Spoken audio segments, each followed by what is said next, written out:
धन्यवाद अध्यक्ष जी। मैं इस संविधान के 129वें संशोधन अधिनियम के विरोध के लिए खड़ा हूं।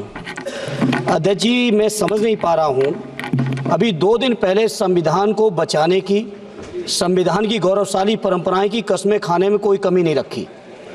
2 ही दिन के अंदर संविधान की जो हमारी मूल भावना है, 2 ही दिन के अंदर संविधान का जो हमारा बेसिक स्ट्रक्चर है, 2 ही दिन के अंदर संविधान का जो हमारा संघीय ढांचा है, उसको खत्म करने के लिए संविधान संशोधन बिल लाए हैं।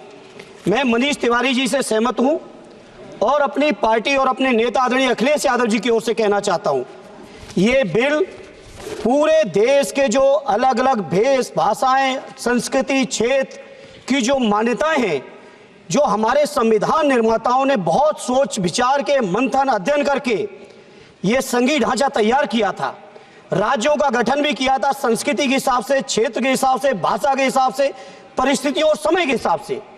मैं नहीं समझता अध्यक्ष जी, मुझे कहने में कोई संकोच नहीं, उस समय के हमारे संविधान निर्माताओं से विद्वान, बाबा साहब भीमराव अंबेडकर से ज्यादा विद्वान इस सदन में अभी कोई नहीं बैठा, मुझे कहने में संकोच नहीं है।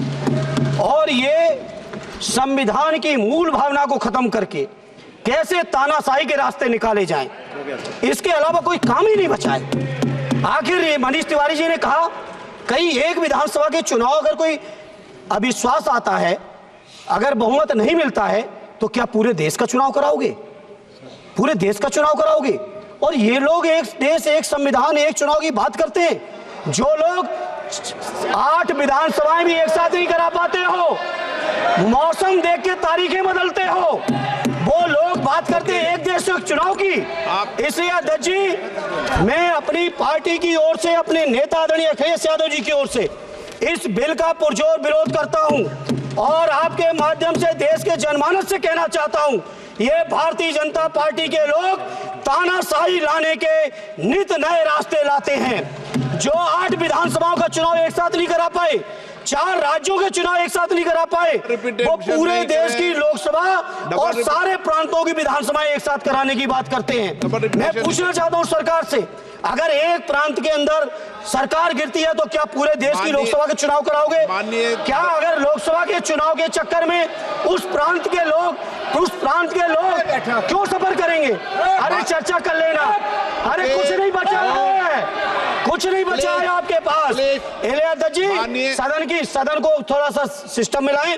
अध्यक्ष जी, आपसे अनुरोध है, आपके माध्यम से सरकार से अनुरोध है, जनता ने बड़ी उम्मीदों के साथ हम सबको भेजा है और हम सब लोगों की जिम्मेदारी है, ये संविधान विरोधी, संघीय ढांचे विरोधी, बेसिक स्ट्रक्चर विरोधी, कई केसों की चर्चा की मनीष तिवारी जी ने, मैं उनके साथ जोड़ते हुए माननीय सर्वोच्च न्यायालय की भावनाओं के विरोधी, गरीब विरोधी, दलित विरोधी, पिछड़ा विरोधी, मुसलमान विरोधी, इस नीयत को वापस लो। ये अध्यक्ष जी, आपके माध्यम से मेरी आपसे प्रार्थना है। बहुत बहुत धन्यवाद।